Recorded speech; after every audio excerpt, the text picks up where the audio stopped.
Part 1. I never believed in fate until I met him. The man who saved my life, and later shattered it completely. It was a rainy night in Vermont, the kind that soaks through your soul, not just your clothes. I had just moved there 2 weeks ago. New town, new job, new chance at life. Or so I thought. My car broke down right at the edge of a forested road. No signal, no passing cars. Then, I saw headlights behind me. For a second, I was scared. I gripped my pepper spray. But the man who stepped out wasn't threatening.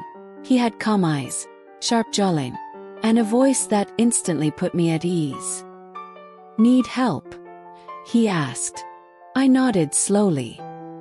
He introduced himself as Ethan West, said he lived just a few miles down the road.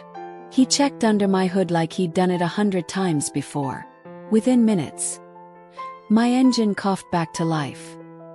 "You're lucky," he said, smiling. "Most people don't stop here at night, especially with the fog rolling in."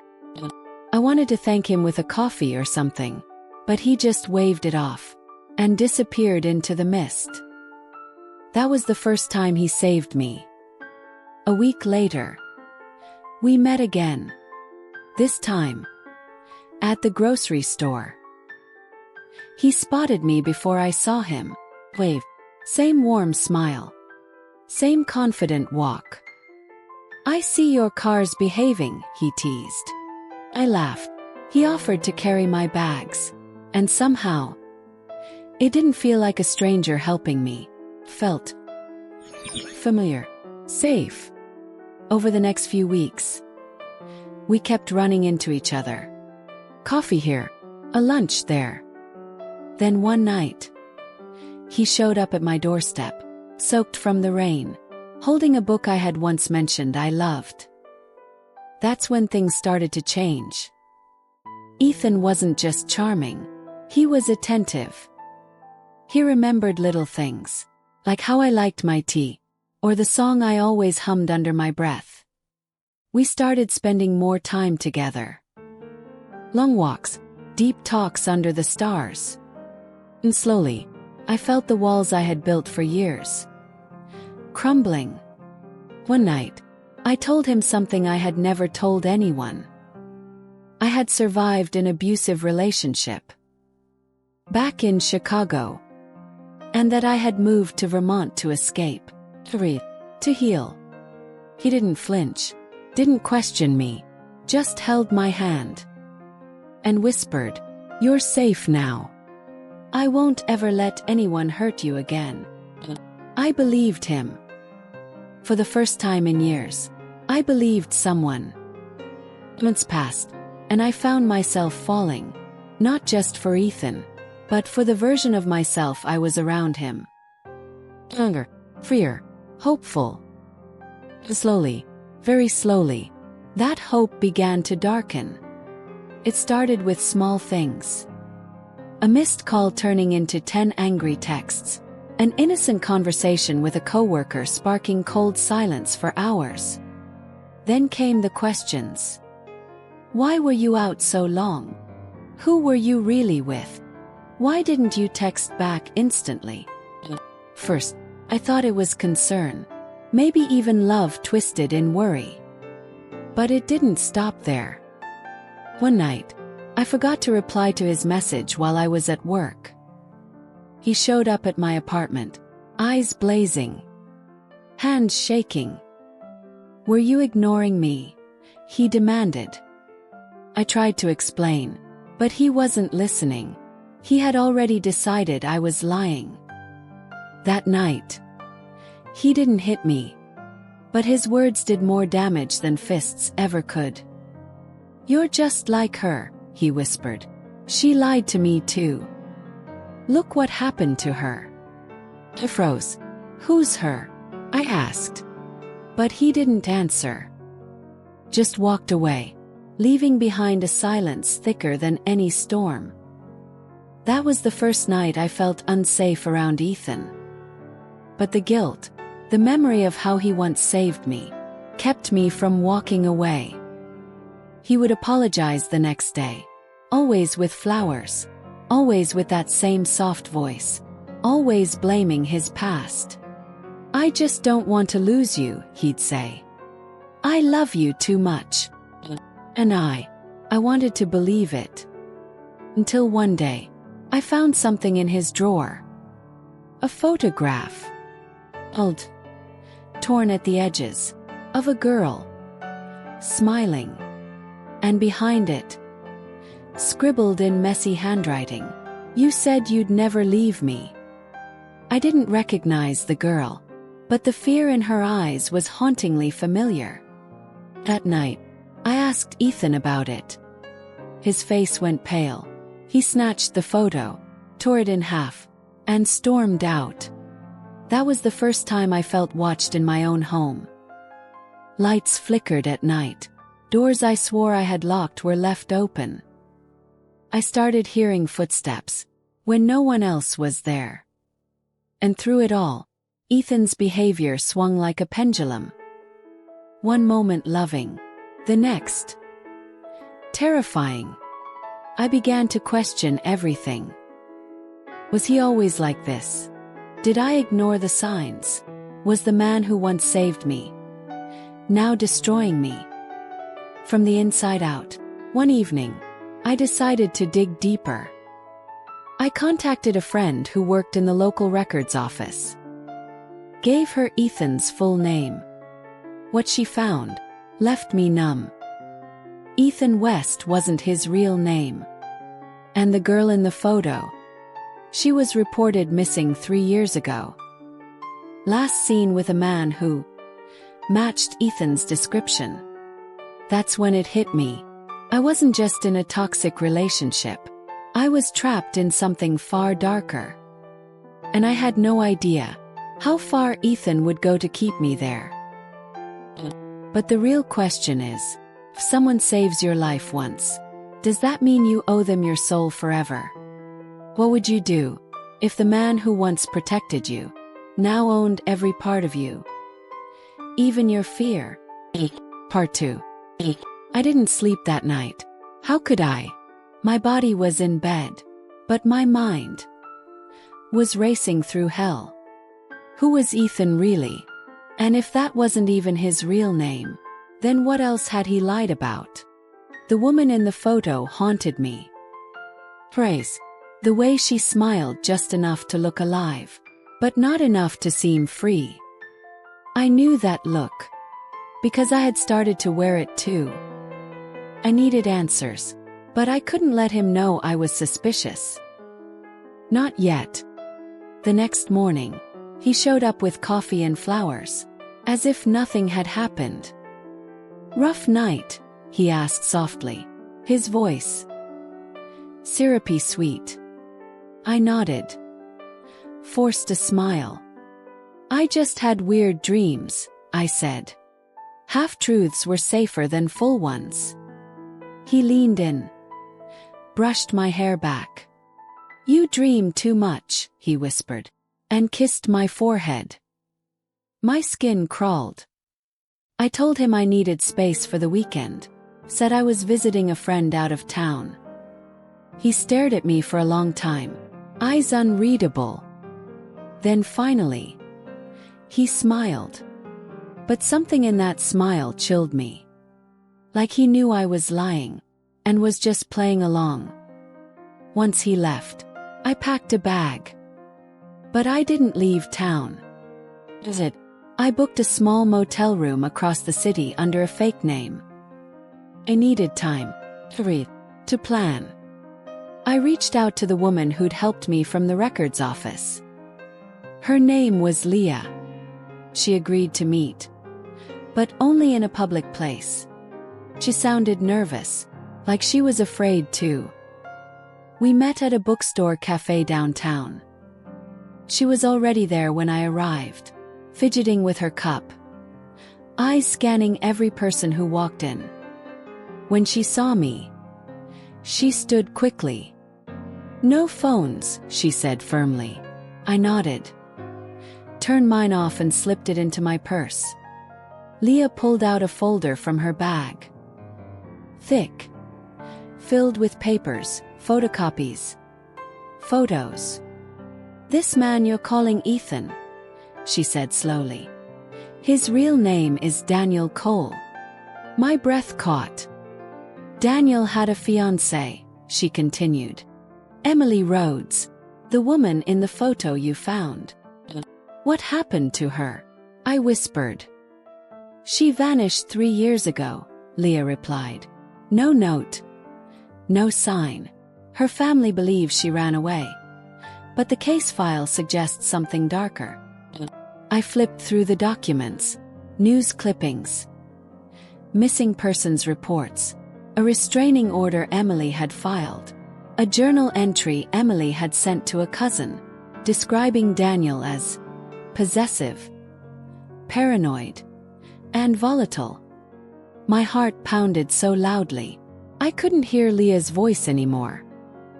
All I could see was my own life mirrored in that woman's story. I had to get out. But I had to be careful. I spent that night in the motel room. Double-locked the door. Didn't sleep. Every creak made me jump. The next morning, I decided to go to the police. But before I could even reach for the doorknob, there was a knock. I froze. Not a loud bang, just a soft, steady knock. 3 times. Then silence. I peeked through the peephole. No one.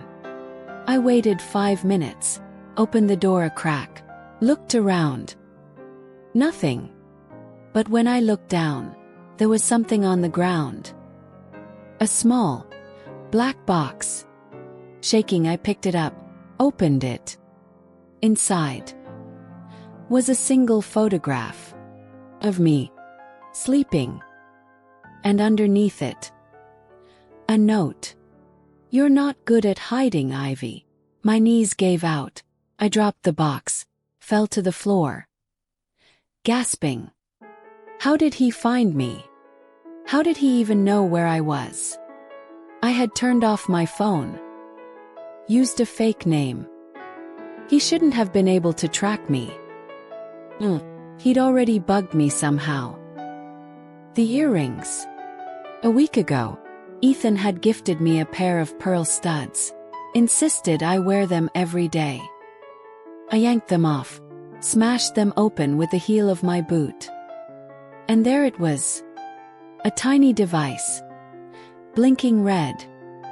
I had been watched 4 days. Maybe longer. Panic gave way to rage. He didn't just want to control me. He wanted to erase my sense of self. Turn me into someone who doubted her own shadow. I left the motel instantly, left the earrings, the note, the photo. Everything. Went straight to Leah. Told her everything. She took me to someone off record, a detective named Marcus Hale, someone who had worked Emily's case, and never believed she ran away. When I told him about Ethan, or rather, Daniel, he sat in silence for a long time. Then finally said, "You need to disappear. Before he makes you disappear." But how? I had no money stashed away. No family close. And now, no safe place. Marcus offered something risky, an unofficial protection plan. He had friends who could help me relocate quietly. But it meant I had to vanish that night. No goodbyes, no closure. Just disappear. As I was leaving his office, my phone vibrated. Even though I hadn't turned it on. The screen flashed once. Unknown number. "I liked the red dress you wore today." I hadn't worn red since last fall. Unless he was looking through old photos of me. Or worse, taking new ones from somewhere nearby. That was the final crack in the dam. I agreed to Marcus's plan. Packed a single bag. Ditched every device I owned. Car picked me up at midnight. Driven by a woman who said nothing. She just handed me a new ID, new name, and a one-way train ticket to another state. As the city lights faded behind me, I tried to breathe. Tried to believe I was finally free.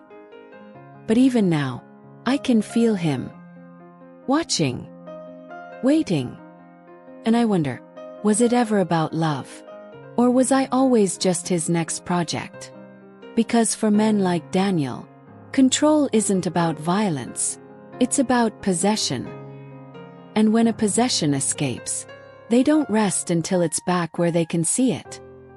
Even if they have to burn everything around it to get it back. But here's the terrifying question no one wants to ask. If someone destroys who you are, piece by piece, can you ever truly rebuild? Without fearing they'll return to finish what they started. Part 3. The train rocked gently, but there was no comfort in its rhythm. Each mile I put between me and Daniel still felt like a thread pulling tight around my throat. I had a new name now. Clara Reeves.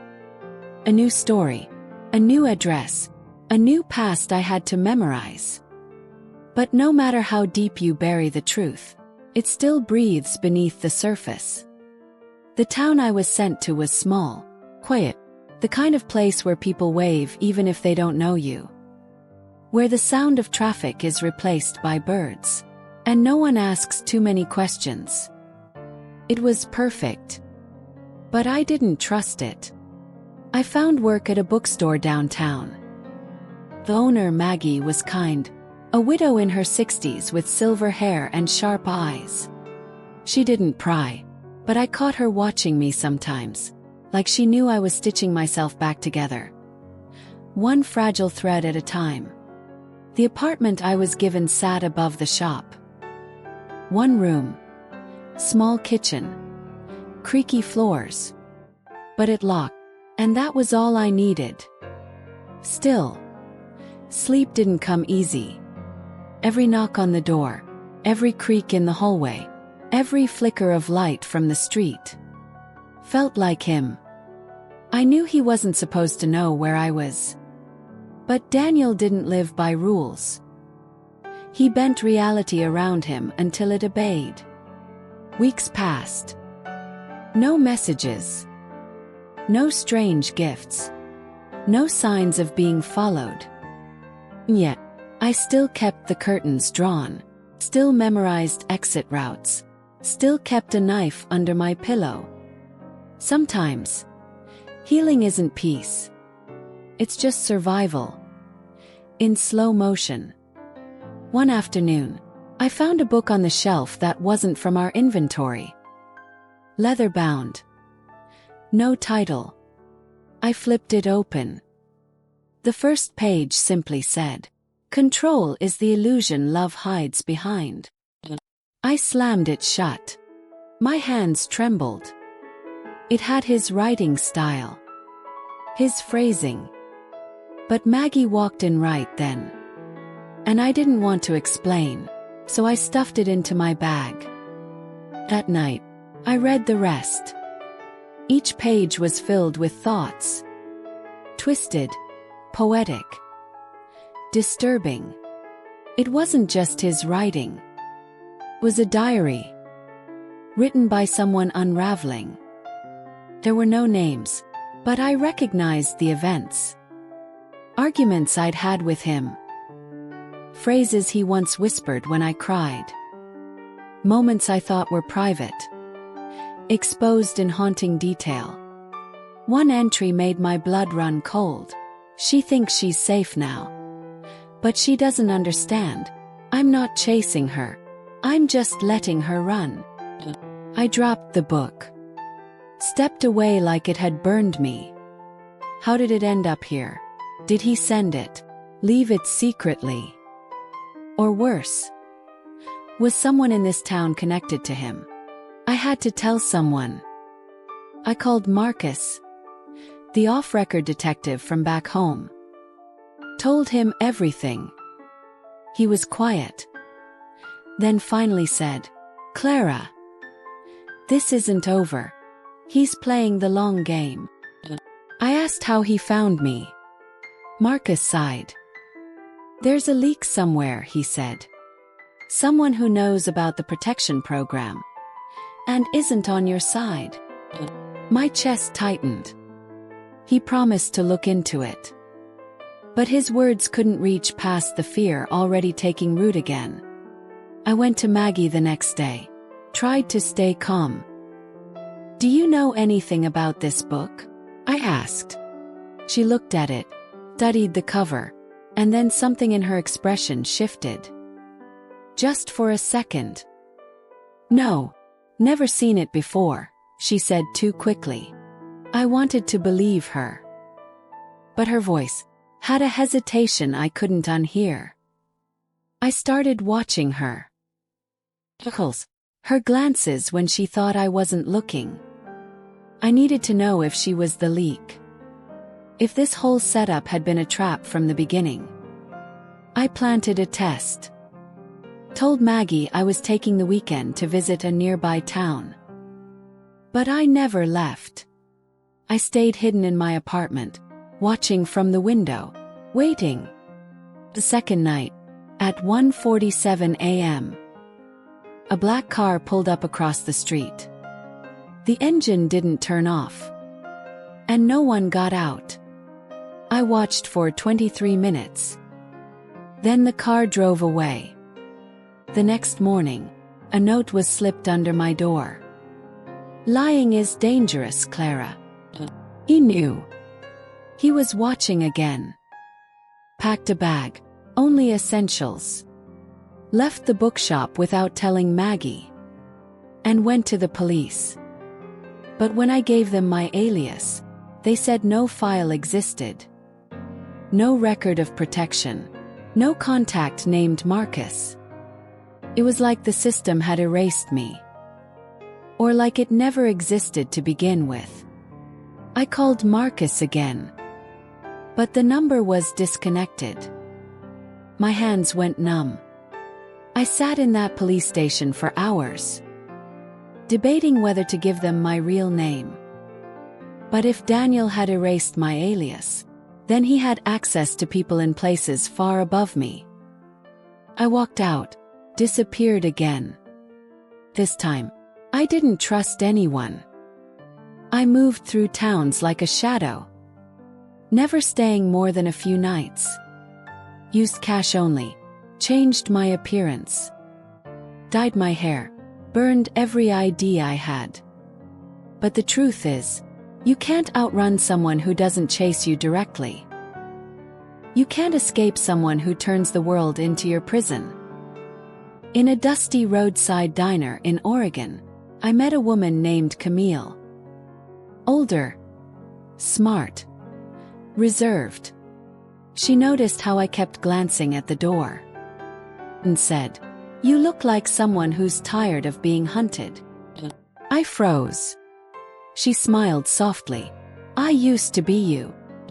I didn't know whether to run or listen. But something in her voice told me she knew things the police didn't. I told her everything. And for the first time, someone didn't flinch. She leaned in and said, "Men like that don't just break you. They rewrite your reality. But if you want to win, you can't keep running. You have to turn around. And show him you're not prey anymore." I asked how. She told me about others. Women who vanished. But didn't stay silent. Women who documented, recorded, gathered proof. Built their own case, because no one else would. She offered me a phone. Untraceable. Connected to a private network of survivors and allies.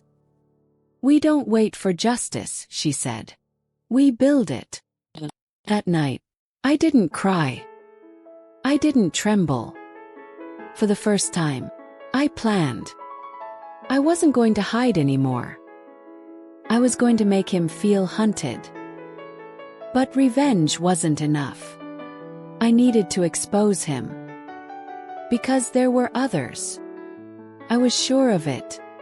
And if I disappeared without telling my story, they'd never know who he really was. So I began to record everything. Voice notes, places, memories I'd locked away out of fear. I started reaching out to people. Women I suspected had once been in his orbit. And slowly, the pieces began to form. This wasn't just about me. Daniel had done this before. Multiple times. Different names. Different cities. But the same pattern. And no one had stopped him. Because no one had lived long enough to tell the whole story. But now I had a question for myself, and for you. When you realize your trauma isn't unique, but part of a pattern, do you stay silent and survive? Or speak up and risk being the next target? Part 4. I wasn't hiding anymore, but I wasn't safe either. That's the thing no one tells you. Survival isn't peace. It's just a more strategic kind of fear. After I connected with Camille's network, everything changed. I realized I wasn't the only one haunted by Daniel Cole. Not even close. They called him different names. Logan, Matthew. But the methods were always the same. Charm, control, collapse. One woman from Denver said he posed as a therapist. Another from Maine said he was her neighbor's cousin. A woman from Texas. She met him at a grief support group. All of them said the same thing. He made me feel safe. Before he made me feel invisible. Some escaped early. Most didn't. One woman never left her house again. Another attempted suicide twice. And one simply vanished. No trace. Just gone. Every story I heard built a picture more horrifying than anything I'd imagined. Daniel wasn't just dangerous. He was systematic. And he was still out there. I started building a timeline. Every name. Every city. Every reported incident. And slowly, a pattern emerged. He moved every 6 to 8 months. Used aliases pulled from classic novels. Took on roles that made people trust him quickly. Paramedic, social worker, grief counselor. He didn't stalk victims the way movies show it. He integrated into their lives. He became the person they leaned on. So when he broke them, no one suspected him. That was the brilliance of his cruelty. He made sure no one would believe the woman he destroyed. Because by the time they screamed, they already looked unstable. I needed to go further. Asked Camille, how do we stop someone who's never officially committed a crime? She didn't answer right away. Instead, she opened a locked drawer in her apartment, pulled out a drive, and handed it to me. This, she said quietly, is the case we've been building. Audio recordings. Screenshots of messages. Fake profiles. Emails sent from burner accounts. Photos with metadata intact. All pointing to him. But it's not enough, she admitted. Because until someone catches him in real time, it's all circumstantial. I stared at the drive, heart pounding. What do you mean, catches him? She looked at me. Expression sharp, almost cold. I mean, we need bait. My stomach dropped. No, I said instantly. I'm not going back there. I can't. But you never left, she cut in. Not really. You changed your name. Your hair. Your city. But he still owns your fear. And that means he still wins. I couldn't argue with that.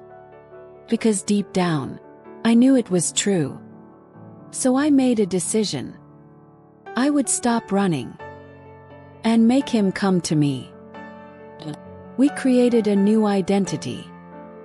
But this time, one designed to attract him. A carefully crafted online persona. Ava Monroe. She was everything Daniel gravitated toward. Lonely. Artistic. Softly wounded. The kind of woman who looked strong on the surface, but carried cracks underneath. I built her social media presence. Poetry accounts, posts about healing, fragments of a fake backstory that mirrored real pain. Then, I waited. It didn't take long. Exactly 13 days after launching her profile, he messaged. Under a new alias. Eli Harmon. But I knew it was him. Same tone. Same calculated kindness disguised as clumsy charm. Your words hit something in me, like they were written from a place I've tried to forget. I wanted to vomit. But I responded. Just like Ava would. We talked for weeks. Every word he typed, every compliment he gave, was a copy of what he once said to me. He didn't recognize me. Or maybe he did, and just didn't care. I played along. Told Camille everything. Sent screenshots to her team in real time. But then he pushed. I'd love to meet you sometime. Maybe just for coffee? The trap was working. We arranged the meet in a public park. Midday. Cameras everywhere. Undercover officers planted by Camille's team. I wore a wire. Carried nothing traceable. And pretended I was walking into a first date, not a confrontation with the man who nearly erased me. When I saw him approach, it felt like the air left my lungs. Same walk. Same eyes. Same false softness. He smiled. Held out a hand. Ava. I nodded. And took it. The first thing I noticed up close was that he had aged. Not in the face, but in the eyes. They looked tired. Like a man who'd spent too long wearing masks. And no longer remembered who he was beneath them. We sat on a bench. Talked like strangers meeting for the first time. He asked about my writing. I asked about his past. He told stories that were mostly lies. Slipped in truths so seamlessly, even I had to remind myself it was fiction. Then, he said something I didn't expect. You remind me of someone I used to know. She ran away from me, but she didn't understand. I would have never hurt her, unless she made me. I kept my face still. Heart racing. Camille told me to keep him talking. So I leaned in, voice soft. What would you do if she came back? He looked at me and smiled. A slow, dangerous smile. I'd forgive her. Then, I'd make sure she never left again. That was the moment the signal went through. The team moved in. Officers surrounded us. Guns drawn, badges out. Daniel froze. Then stood up, hands raised, still smiling. As they cuffed him, he turned to me and whispered, "You look good, Ivy." My blood turned to ice. He knew the whole time. He let it play out. Let himself get caught. Why? Was this his plan? Or just another layer in the game he always wins? They took him into custody. Camille's team had everything on record. the diary entries, the patterns, the women, and now, the confession. But even then, I didn't feel safe. Because when someone like Daniel breaks into your mind, they don't leave through the front door. They stay. In the silence between thoughts. In the shadows of routine. In the doubt that lingers even after justice is served. He's behind bars now. But I check the locks every night. Keep my curtains closed. Watch shadows as they move across the wall. Wondering if it's finally over. Or just paused. Because men like him don't just disappear. They multiply. Learn from their mistakes. Evolve. And the scariest part. There are always people willing to look the other way. People who say, he seemed so nice. He was quiet, polite, helped his neighbors. But behind closed doors, monsters wear kindness like camouflage. And we let them. Now I ask you, if justice finally catches a man like this, is it enough to move on? Or do you carry that wound forever, even after the knife is gone? Part 5. They say closure is a door you shut yourself. But what if that door never truly locks? What if, every time you think you've sealed it, you hear a knock from the other side? After Daniel's arrest, there was silence. The kind that feels like a test, not a gift. The world moved on. But I didn't. His trial was 6 months later. The courtroom was cold, clinical, but my memories, they burned like open wounds. They asked me to testify. I said yes. Not for myself. But for the women who couldn't be there. For Emily. For the others who didn't get to walk away.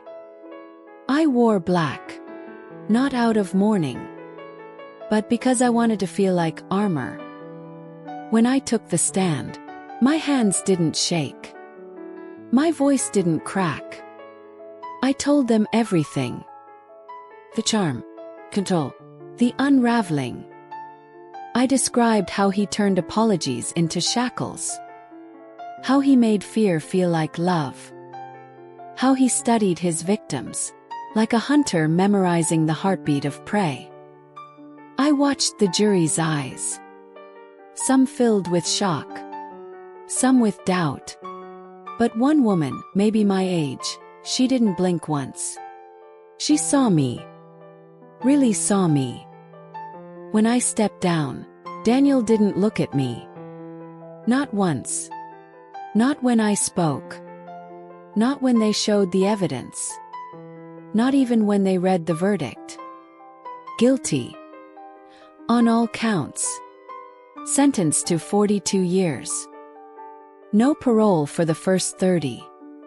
But even as they led him away, I didn't feel victorious. Because closure isn't a courtroom decision. It's something messier. More personal. It comes in fragments. Like the first time I slept without checking the locks. Or the first time I laughed. And didn't feel guilty for it. Or the morning I made tea. And didn't brace for footsteps behind me. But some days, it comes harder. Like when I hear someone say, "You're safe now." And my skin flinches. Or when I see a couple in a coffee shop, and I wonder how many of them are living a lie behind that smile. I moved again. Not because I had to, but because I wanted to start fresh. Truly fresh. New town. No cover name. No shadows trailing me. Camille and I still talk. She's working with survivors full-time now. Helping women build exits before the damage becomes permanent. She tells me I should write my story. That maybe it could save someone else. So I did. Not as revenge. not to immortalize him, but to prove I existed beyond him. That I wasn't just his victim. I was the ending he never predicted. Because here's the truth. You don't get to decide how someone survives you. You don't get to rewrite their pain into silence. I took everything he tried to break and made it unbreakable. Now, when I look in the mirror, I don't see fear anymore. I see fire. But maybe the most important part of all this isn't that I survived. It's that I chose to. Even when I didn't recognize the girl trying to crawl out of the wreckage. And if you're hearing this, if you're in a story that feels like a trap wearing love's mask, please know this. You are not alone. You are not weak. And you are not too late. You can walk away. Even if you have to crawl first. You can rebuild. Even if the pieces don't fit the same way. Because survival isn't a straight line. It's a jagged, messy, holy thing. And it counts. Every single breath of it. So now I ask you, after hearing my story, would you know how to spot someone like him?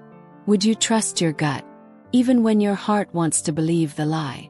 Tell me in the comments, have you ever mistaken control for love? And if so, how did you find your way back to yourself? Thank you for staying with me to the end. I wasn't just telling a story, I was taking my power back.